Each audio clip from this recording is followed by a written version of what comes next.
Ready to learn how to create a beautiful Christmas mantle for the holidays? I'm going to show you step by step. I promise it's not that hard, so stay tuned.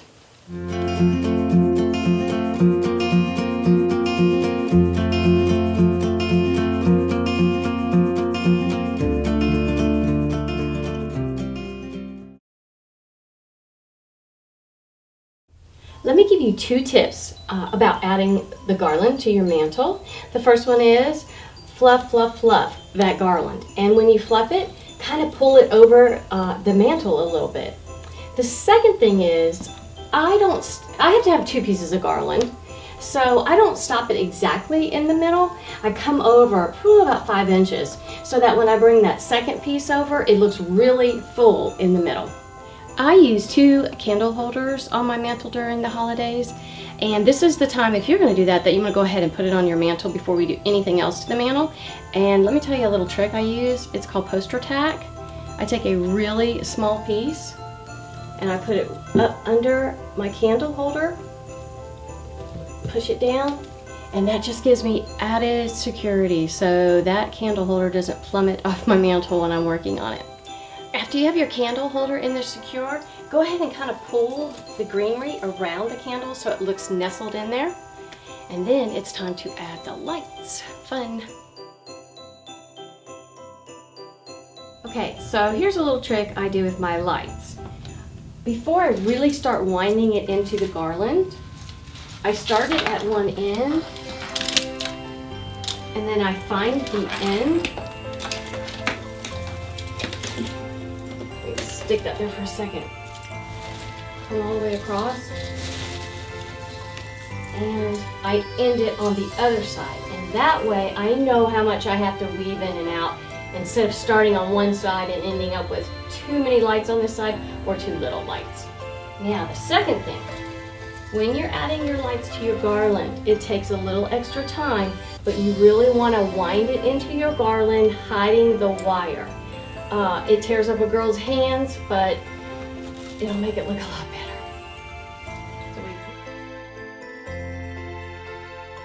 We're going to add so much more of this garland. One of my first years, my daughter-in-laws both were helping me decorate my tree, and I had all the stuff laid out that we were going to add to the tree. And one of my daughter-in-laws said, well, how much are we adding to the tree? All of it. So hang on there. We're going to have some fun with this garland and add a lot more. So we're going to add picks to the garland. We're going to add ribbon, and we're going to add flowers and cute little birds. But next, we're going to add the ribbon. And you're going to add the ribbon before you add all the picks, because the picks just sit in there, and trying to wind the ribbon around, you're going to knock them loose. So this is the ribbon I'm doing for this mantle. This is kind of a plaid and green. This is a brown ribbon and a little bit wider of a gold ribbon. So I'm going to start with the plaid. And I don't do one continuous piece of ribbon. I break it up because for me it just makes it easier to handle. The one on the bottom, the one that's going to show, I want you to cut that ribbon at an angle really neatly, like so. So I have that piece cut. I'm going to start with one side of the garland. And as many years as I've decorated, I don't know why, I still find adding ribbon probably the most difficult thing for me, because I don't know if I'm overly picky about how it's getting weaved in or out. So if you feel like it's a little frustrating to you, I'm with you. But that's okay. We're going to do it and it'll look good. So I'm going to start with that piece right there. Tuck it in a little. Come around the pine cone.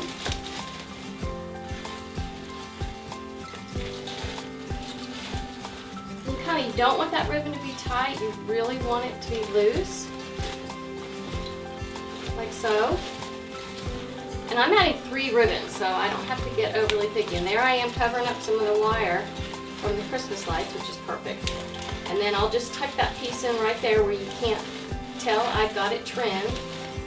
And I'm going to continue across with this ribbon, and then I'm going to do the gold ribbon and then the brown ribbon.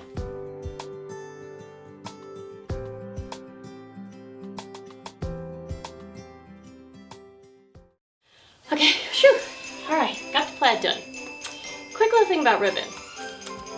I love ribbon that looks the same on both sides, especially when you're doing garland, because when it flips and turns, it looks great. This gold ribbon isn't the same on both sides, but it cost me $6, so I'm gonna work with it. You're gonna do the same thing. You don't have to follow the same exact pattern, kind of weave in differently from where you did your first ribbon. Nope.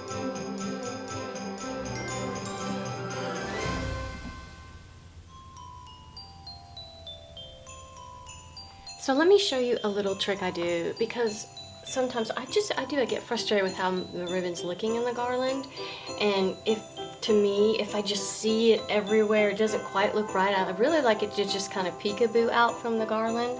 So what I'll do is I'll take some floral wire and I'll try to make almost like a little loop and twist it on there,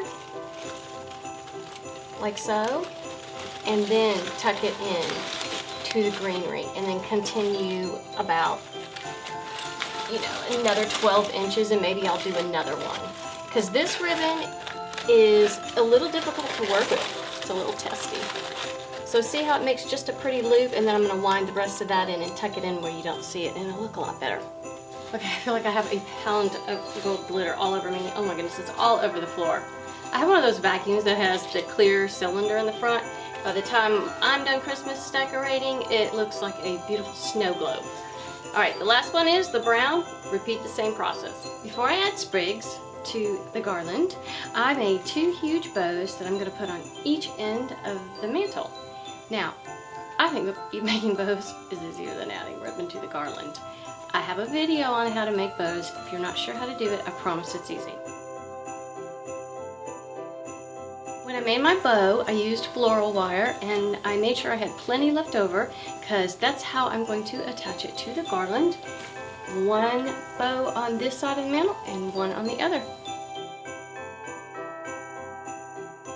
I have the bows added, and I think they are looking beautiful.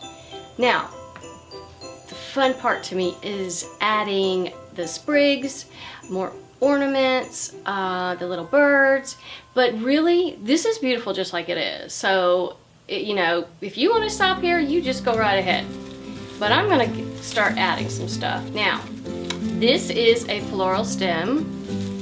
It isn't in the pick aisle, it's in the floral aisle. You're gonna want to get some clippers and snip different pieces off and start adding it to your garland. And the great thing about artificial garland is usually you can just stuff these right in and they'll stay put.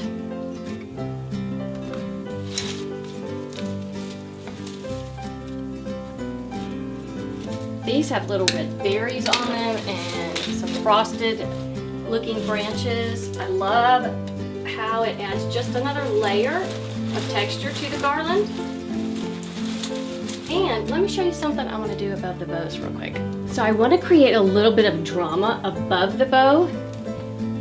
I have this branch which has frosted icicles, and this branch which is all silver and glittery.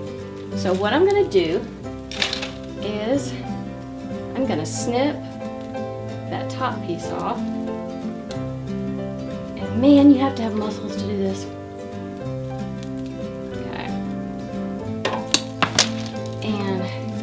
Obviously take the tag off. Okay. And then I'm going to tuck that in the top, like so. Okay. Now I want to do some of the silver. Same thing. Oh, it just creates drama. I love it. And then I have 2 of these which did come from the pick aisle, and I'm going to stick those on top.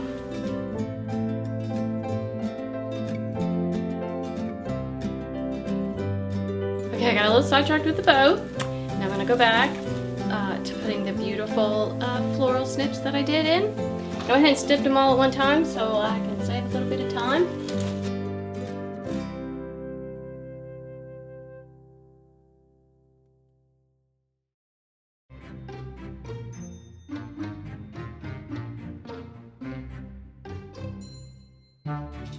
So this is a picture of the little birds that I planned on putting on the mantle. Went and took a coffee break, and this is what I came back to. Did you do that, Molly?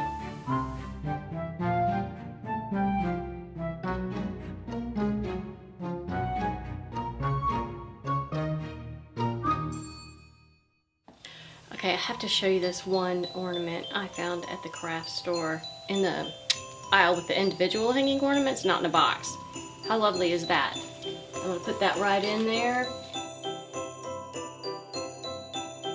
I've got my 3 ornaments onto my floral wire, and I'm just going to attach it right here. I'm going to attach it to whatever I find.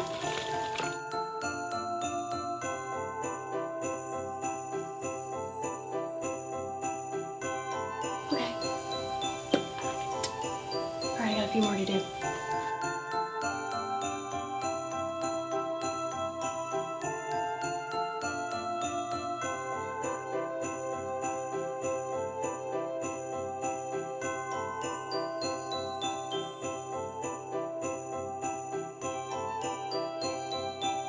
Thank you for watching. I'm sorry some animals were hurt in the filming of this video. Molly and I will be talking about that later. Be sure to subscribe to my channel, and I hope you have a fabulous holiday.